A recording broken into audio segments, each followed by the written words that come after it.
Hi friends, ഇന്ന് ഞാൻ വന്നിട്ടുള്ളത് റെസിപ്പിയുമായിട്ടല്ല, നമ്മൾ വീട്ടമ്മമാർക്ക് യൂസ്ഫുൾ ആകുന്ന ഒരു ചെറിയ ടിപ്സും കൊണ്ടാണ്. പൊടികൾ, അതുപോലെ അരി, പഞ്ചസാര, മസാലപ്പൊടികൾ, ഇതൊക്കെ ഒരുപാട് ദിവസം പ്രാണികളൊന്നും വരാതെ എങ്ങനെ കേടുകൂടാതിരിക്കുക എന്നുള്ളത് കാണിക്കാൻ വേണ്ടിയിട്ടാണ്. ചെറിയൊരു കാര്യം മാത്രം ചെയ്താൽ മതി കേട്ടോ. അപ്പോൾ ഇതെങ്ങനെ നോക്കിയാലോ.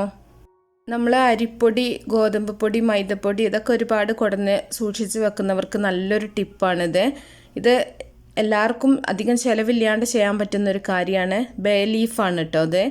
അപ്പോൾ ഓരോ ബേ ലീഫ് എടുത്തിട്ട് ചെറിയ പാത്രമാണെങ്കിൽ 1-2 ഇലകൾ നിങ്ങൾ ഇട്ടുകൊടുത്താൽ മതി. വലിയ ബക്കറ്റിലൊക്കെ ഒരുപാട് കൂടുതൽ പൊടിയൊക്കെ നിങ്ങൾ വെക്കുന്നുണ്ടെങ്കിൽ ഒരു 4-5 ഇല അതിലിട്ട് വെക്കുക.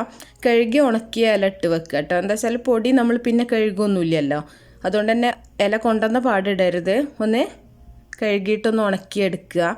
അപ്പോൾ ഇങ്ങനെ ഇട്ട് വെക്കുകയാണെന്നുണ്ടെങ്കിൽ ഇതിൽ ഈ പുഴുക്കൾ വരുന്നതൊക്കെ ഒരുപാട് ദിവസത്തേക്ക് പുഴുക്കളൊന്നും വരില്ല. നന്നായിട്ട് തന്നെ ഇരിക്കും കേട്ടോ പൊടി. അപ്പോൾ ഞാൻ ചെയ്ത് എനിക്ക് നല്ല റിസൾട്ട് കിട്ടിയിട്ടുള്ളൊരു കാര്യമാണ് ഞങ്ങളായിട്ട് ഷെയർ ചെയ്യുന്നത്.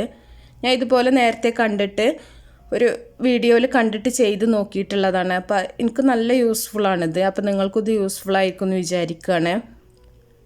അപ്പോൾ ഒരുപാട് ദിവസം നന്നായിട്ട് തന്നെ ഇരിക്കും, നല്ല ഫ്രഷ് ആയിട്ട് തന്നെ ഇരിക്കും.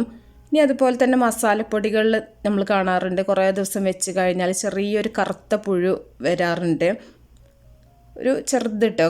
അപ്പോൾ അതിനൊക്കെ വേണ്ടിയിട്ട് നമ്മൾ ചെറിയ ബോട്ടിലാണെന്നുണ്ടെങ്കിൽ ഒരു 1/2 ടീസ്പൂൺ ഉപ്പ് ഇതിലേക്ക് ഇട്ട് കൊടുക്കുക. ഇപ്പോൾ വലിയ ജാറിലൊക്കെയാണ് നിങ്ങൾ മില്ലിൽ നിന്നൊക്കെ പൊടിച്ച് അങ്ങനെ കൊണ്ടുവന്ന് വെക്കുന്നവരാണെന്നുണ്ടെങ്കിൽ 1-1.5 ടീസ്പൂൺ വരെ ഉപ്പ് നിങ്ങൾക്ക് ഇതിലിട്ട് കൊടുത്തിട്ട് നന്നായിട്ടൊന്ന് മിക്സ് ചെയ്തിട്ട് നല്ല എയർ ടൈറ്റായിട്ടൊന്ന് അടച്ചു വെച്ചാൽ മതി. ഒരുപാട് ദിവസത്തേക്ക് അങ്ങനെ പൂപ്പൽ വരില്ല കേട്ടോ. കട്ട പിടിക്കുക, പൂപ്പൽ വരിക, അതുപോലെ ആ പുഴുക്കൾ വരിക ഒന്നും ചെയ്യൂല. അപ്പോൾ നല്ലൊരു ഐഡിയയാണ് മസാലപ്പൊടികൾ ഇങ്ങനെ സൂക്ഷിച്ച് വെക്കാനായിട്ട്. ഇനി നമുക്ക് അരിയിലും ആ ഒരു കറുത്ത പേന് പോലത്തൊരു ഇത് വരാറുണ്ട്. അപ്പോൾ അത് വരാതിരിക്കാൻ വേണ്ടിയിട്ട് നമ്മൾ ചെയ്യുന്നത്, പട്ടയുടെ വലിയ കഷ്ണം ഉണ്ടെങ്കിൽ അതിട്ട് വെക്കുക. അതിൻ്റെ കൂടെ തന്നെ നമ്മൾ നേരത്തെ ചെയ്ത ബേ ലീഫും കൂടെ അതിൻ്റെ കൂടെ ഇട്ട് വെക്കുകയാണെങ്കിൽ ഒരുപാട് ദിവസത്തേക്ക് അരിയൊക്കെ ഒരുപാട് കൊണ്ടുവന്നൊക്കെ വെക്കുന്നവരാണെങ്കിൽ അവർക്ക് നല്ല ഉപകാരപ്രദമായിരിക്കും ഇത്. എന്നിട്ട് അടിച്ചു വെക്കുകയാണെന്നുണ്ടെങ്കിൽ ഇതിൻ്റെ സ്മെല്ല് കാരണം ബാക്കിയുള്ള പ്രാണികളോ ഒന്നും വരില്ല കേട്ടോ. ഇനി അതുപോലെ തന്നെ പഞ്ചസാര, നാട്ടിലൊക്കെ എപ്പോഴും ഉണ്ടാവുന്നതാണ് പഞ്ചസാരയിൽ ഉറുമ്പ് വരിക എന്നുള്ളൊരിത്. അങ്ങനെയാണെങ്കിൽ ഗ്രാമ്പു ഇട്ട് വെച്ചാൽ മതി. ഗ്രാമ്പു ഇട്ട് വെക്കുകയാണെങ്കിൽ ഉറുമ്പിൻ്റെ അങ്ങനത്തെ ആ ഒരു ബുദ്ധിമുട്ട് ഉണ്ടാവില്ല. അപ്പോൾ നമുക്ക് ഇവിടെയൊന്നും അത്ര പ്രശ്നമില്ല കേട്ടോ.